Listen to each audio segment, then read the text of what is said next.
A few months ago, I was walking in downtown Hollywood, and it was night, and I was approached by an old man. He had a long beard, he didn't smell very good, and he was pushing a shopping cart. And he gave me $5, and he asked me if I wouldn't mind going into a liquor store and buying him a tall beer, because they wouldn't let him inside. And I said, sure, no problem. And I went, I got his beer. I got myself a beer also, not with his money. But when I came outside, I gave him his beer, and he invited me to sit down. And so I did. And we cracked open our drinks, and we had a conversation. And it turned out that this man was Danny DeCarlo, who was one of the original members of the Charles Manson family, if you want to call it that, back in the 1960s. And he was also a member of the Straight Satan motorcycle group that was apparently founded or co-founded by his father. And I had heard of Charles Manson before. I think everyone has, but I had not ever looked into the specifics of his case or anything really about him. Everything concerning his crimes happened before I was born. So, and he's been in jail since then. I didn't even know he was still alive.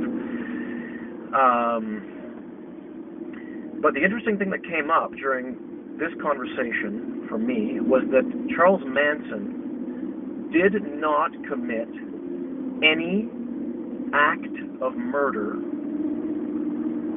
and is known as one of the most famous and notorious serial killers in the world.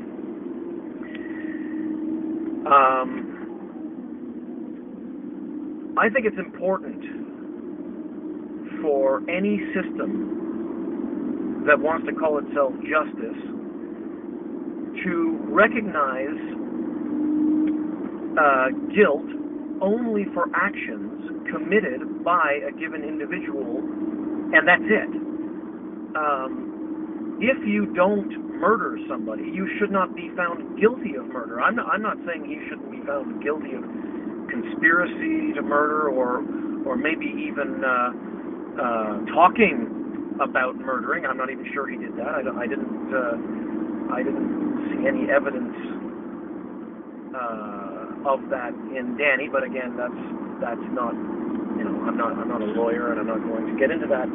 But importantly, even when his case went to trial, he was never accused of having actually killed anyone, only to have made suggestions and somehow controlled people's minds so they killed, which is a fantastic and ridiculous accusation, in my opinion. I think it's important for every single person to be entirely responsible for their actions and not the actions of others. And I'm certainly not saying that Charles Manson is innocent of all things. As I said, I'm sure he's guilty of conspiracy, and I'm sure he's guilty of trespassing, and I'm sure he's guilty of all sorts of things. But he has been in prison for that crime for over 40 years. And he didn't commit it. The killings of the Sharon Tate and the killings of the couple in Los Feliz. I think it's important, very important, for people to make a stand for individual responsibility and not pretend that people can be subjected to orders or suggestions making them less guilty themselves of their actions. And I'm talking about the real killers. And I'm talking about in all cases in life. what you do is what you do. Whether you are ordered, whether you are suggested to, whether you are paid to, your actions are your own. If you kill somebody, I don't care if it's acting under the will of Charles Manson or acting under the will of Barack Obama or whoever you want to say is telling you to kill people in other countries, you are killing. They are not. And they don't share the same degree of guilt as you do. And